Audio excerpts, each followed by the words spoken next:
Invincibilité. Footballistiquement parlant, ce mot résonne dans notre tête et nous fait penser à un club en question, bien évidemment Arsenal, lors de sa saison historique de 2003-2004, emmené par le légendaire duo d'attaque Henry Bergkamp.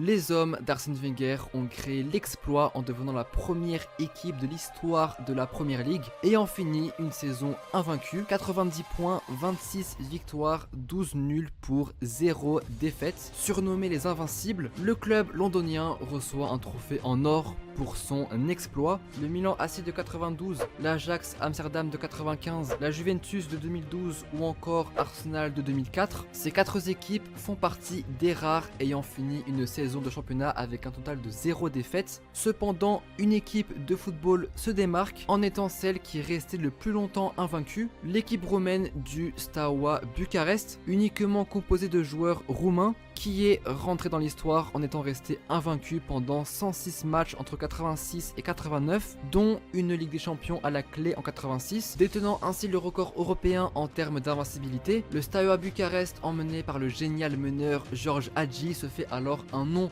dans le football. Mais alors, comment l'équipe de la capitale roumaine a-t-elle su s'imposer comme l'équipe européenne la plus invincible de l'histoire du football? C'est ce qu'on va voir dans cette vidéo. Allez, c'est parti, générique.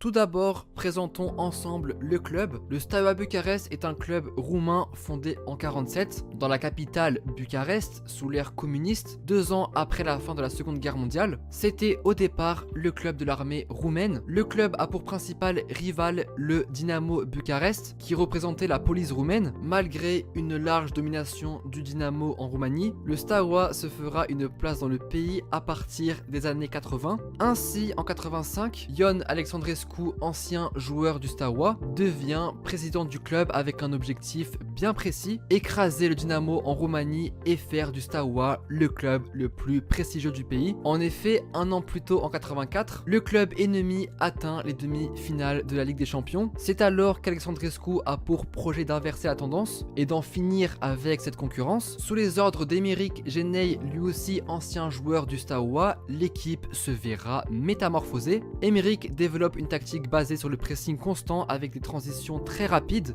Voici à quoi ressemblait l'équipe. Alors c'est vrai que vu comme ça, aucun joueur ne te parle. L'équipe était uniquement formée de joueurs roumains. Ainsi, il faut rappeler qu'à l'époque, sous les ordres de l'homme d'État Nicolae Ceausescu, il était interdit pour un joueur roumain d'évoluer à l'étranger. Et ayant le statut du club de l'armée, le Steaua attirait les meilleurs joueurs du pays, puisque de nombreux avantages leur ont été proposés en cas de signature. En signant, les joueurs entraient directement dans l'armée et faisaient leur service militaire tout en restant dans le club. Ils obtenaient un grade, un logement de fonction et bien évidemment les salaires dans le club qui étaient beaucoup plus élevés que dans d'autres clubs roumains. Voilà les raisons qui ont fait en sorte que le club s'accapare des meilleurs joueurs du pays. Et c'est ainsi que commencera une magnifique épopée pour le club de l'étoile. Comme je l'ai dit, sous Emeric Genei, l'équipe était métamorphosée avec une excellente tactique et dans un bloc défensif très compact pouvant réaliser d'excellentes contre-attaques. Le Steaua Bucarest remporte son premier titre de Roumanie depuis 78 et met fin aux 3 titres d'affilée remportés par son ennemi. Lors de la saison 84-85, l'équipe est portée par un immense George Hagi, permettant à son équipe de finir championne 7 ans après. Et puis, étant donné qu'ils avaient fini premier du classement, ils devaient disputer la Ligue des Champions 85-86 et essayer de rivaliser avec la Juventus, le Barça ou le Bayern, qui étaient les grands favoris de la compétition. Malgré la puissance du Steaua Bucarest dans leur pays, ils sont bien évidemment désavantagés à l'échelle européenne, puisque sous la dictature roumaine, le club ne pouvait pas accueillir d'autres nationalités. Ils étaient obligés de jouer entre Roumains et puis c'est tout. Tandis que la Juve, le Barça, le Bayern, etc. pouvaient aller piocher tranquillement les meilleurs joueurs sur le marché. Et il faut préciser que cette Ligue des Champions était plutôt particulière, car les clubs anglais étaient exclus en raison du drame de Esley. Pour résumer, lors de la précédente précédente finale de Ligue des Champions, donc 84-85, opposant Liverpool à la Juventus, des hooligans des Reds avaient envahi la tribune des Italiens, ce qui a provoqué une énorme bousculade, et les portes d'accès à la pelouse depuis la tribune étaient fermées, ce qui les ont empêchés de s'échapper.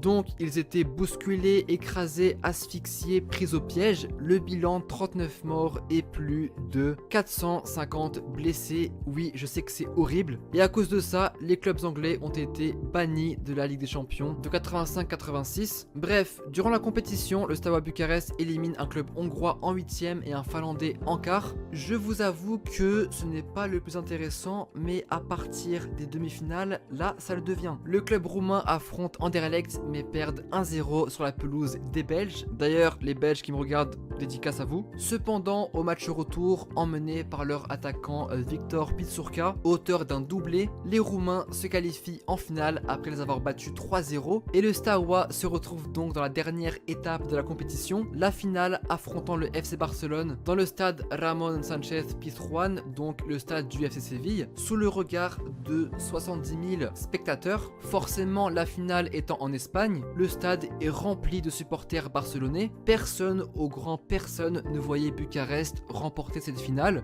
Dites-vous que le match ne devait même pas être diffusé à la télé roumaine, puisque le dictateur craignait que les performances du Steaua pouvaient salir l'image du pays dans le monde. Mais finalement, le match a été diffusé et l'histoire a été créée. Les deux équipes n'arrivent pas à se départager, 0-0 dans le temps réglementaire. Ils jouent donc le temps additionnel et au terme de la 120e minute, il n'y a toujours pas de but. Les deux équipes se dirigent donc vers les tirs au but et c'est là que le monde du football assistera à une performance magistrale signée Helmut Dokadam, le gardien roumain. Ainsi, lors de la séance des tirs au but, il a gardé sa cage invaincue. C'est devenu le premier gardien de but de l'histoire à avoir arrêté 4 tirs au but consécutifs lors d'une compétition européenne officielle. À la suite de cet immense exploit, il se fait un nom dans le football et est surnommé le héros de Séville. Après sa très belle victoire, il déclarera dans la presse: le Barça était un rival pour les fans de Séville et du Betis, donc les locaux nous ont offert de la bière et nous ont demandé des autographes. C'était incroyable pour nous qui venions d'un pays communiste fermé. Première équipe de l'Est de l'Europe à remporter la Ligue des Champions. Les joueurs roumains sont reçus au palais présidentiel du dictateur Nicolae Ceausescu. Ils toucheront une prime de victoire équivalent à 7